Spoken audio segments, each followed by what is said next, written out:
think about the person you trust the most in your life. The one who knows your secrets.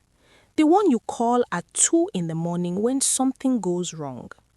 Now imagine discovering that this same person had been quietly destroying your life behind your back. Not a stranger, not an enemy, your best friend. My name is Maya, and for 11 years, Danielle Torres was the closest person in my life. I trusted her with my money, my home, and eventually my entire life. When she told me she needed help, I didn't hesitate. 3 months later, I was sitting across from a bank fraud specialist, learning exactly how much my best friend had taken from me. Danielle and I met in 7th grade. I had just moved to a new school and didn't know anyone.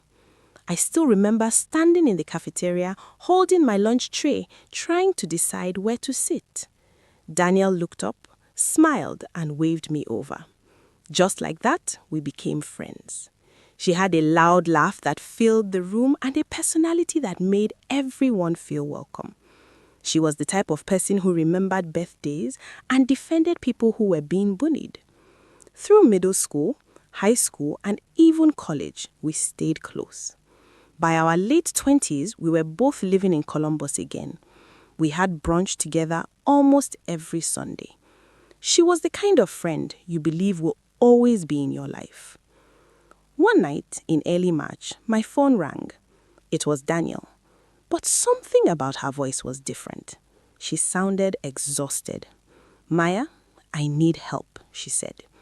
She told me she had lost her job weeks earlier, her savings were almost gone, and her landlord had started eviction proceedings. "I don't have anywhere else to go," she said quietly. I didn't think about it for even a second. "Come stay with me," I told her. "You can take my spare room." She started crying, this time from relief. At least, that's what I thought. Danielle moved in that weekend with 2 suitcases. I set up the guest room and told her she could stay as long as she needed. At first, everything felt normal. We cooked dinner together. We watched movies. I helped her update her resume and apply for jobs.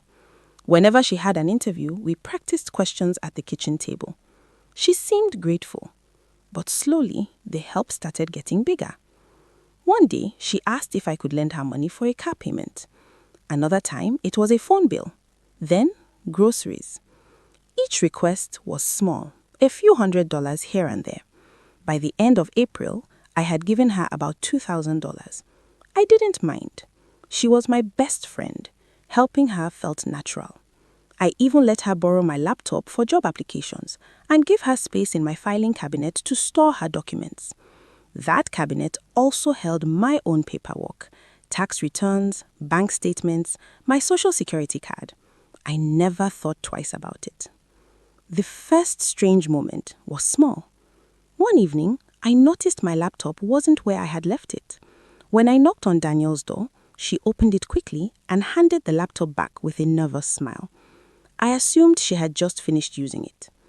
A week later, I got a strange notification from my bank, a verification code I hadn't requested. When I checked my account, everything looked normal. So I ignored it. Then one night, I came home and found Danielle whispering on the phone in the hallway. When she saw me, she quickly ended the call and said she had been talking to her mom. Something about the moment felt off, but I pushed the feeling away. When you've trusted someone for over a decade, you don't suddenly start assuming they're lying to you. Everything fell apart on a Friday night. Danielle had gone out to meet a friend for dinner, and I was home alone when I got a notification on my phone from a credit monitoring app. A new credit account had been opened in my name. I frowned and opened the app. It showed a credit card from a store I had never even shopped at. At first, I thought it had to be a mistake. Then I logged into my bank account. That's when my stomach dropped. There had been multiple transfers from my savings account, small amounts sent to an unfamiliar account, altogether more than $2,000. I called my bank immediately. Over the next hour, the representative walked me through every suspicious activity on my account. By the end of the call, I learned 3 things.